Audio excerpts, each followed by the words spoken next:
Sejarah krisis ekonomi dunia, dari Great Depression sampai COVID-19. Bayangkan, uang di dompet kamu tiba-tiba tidak ada artinya. Tabungan seumur hidup hilang dalam semalam. Harga roti bisa setara gaji sebulan. Kedengarannya kayak mimpi buruk ya? Tapi inilah yang pernah terjadi dalam sejarah dunia. Dan pertanyaannya, apakah krisis besar itu bisa terulang lagi di masa depan?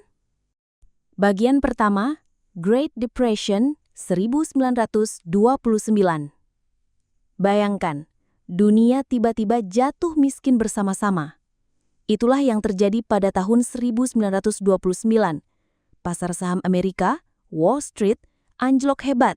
Dalam hitungan hari, harga saham yang tadinya mahal jadi tidak ada nilainya.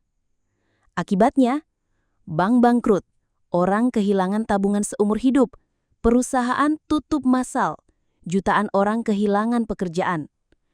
Di Amerika, bahkan banyak orang rela antre panjang hanya untuk semangkuk sup gratis. Kejadian ini disebut Great Depression dan dampaknya terasa sampai ke seluruh dunia. Bagian kedua, krisis minyak dunia 1973. Tahun 1973, negara-negara Arab marah karena konflik politik dengan Barat. Mereka kompak menghentikan ekspor minyak.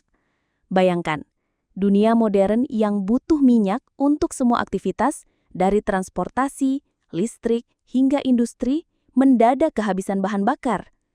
Dampaknya, harga minyak melonjak berkali-kali lipat, negara-negara Barat lumpuh, inflasi meroket, barang jadi mahal.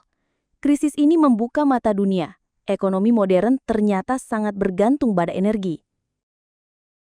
Bagian ketiga, krisis Asia 1997-1998. Nah, ini yang paling dekat dengan kita di Indonesia. Dimulai dari Thailand, nilai tukar mata uangnya jatuh. Efek domino pun terjadi ke negara-negara Asia, termasuk Indonesia. Rupiah yang dulu sekitar 2.000 per dolar, tiba-tiba jatuh sampai 15.000 per dolar. Akibatnya, harga barang melambung tinggi, banyak perusahaan bangkrut, jutaan orang kehilangan pekerjaan.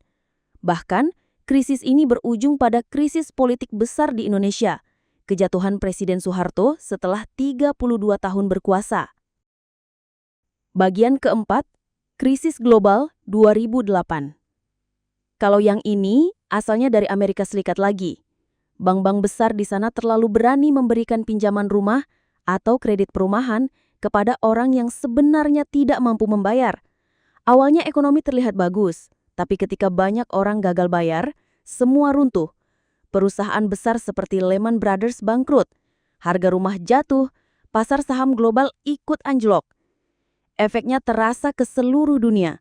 Hampir semua negara mengalami perlambatan ekonomi, bahkan disebut sebagai resesi terparah sejak Great Depression.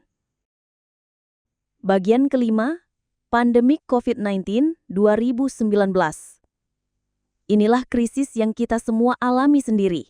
Bedanya dengan krisis lain, kali ini penyebabnya bukan bank, bukan minyak, bukan saham, tapi virus kecil yang tidak terlihat mata.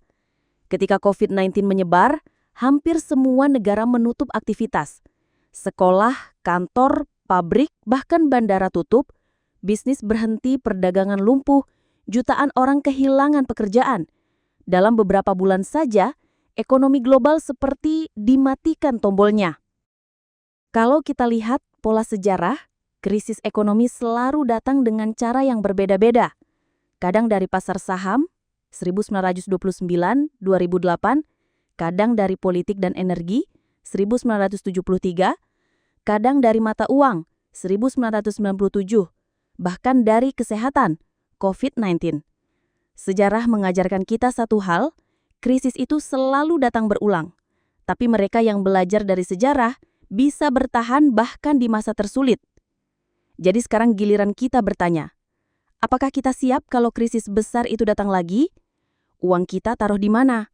Saham? Emas, kripto, atau tetap di bank? Inilah perjalanan panjang sejarah krisis ekonomi dunia. Dari Great Depression, krisis minyak, krisis Asia, sampai COVID-19. Dan sekarang, dunia kembali di persimpangan. Kalau menurut kamu, krisis terbesar apa yang akan datang setelah 2025?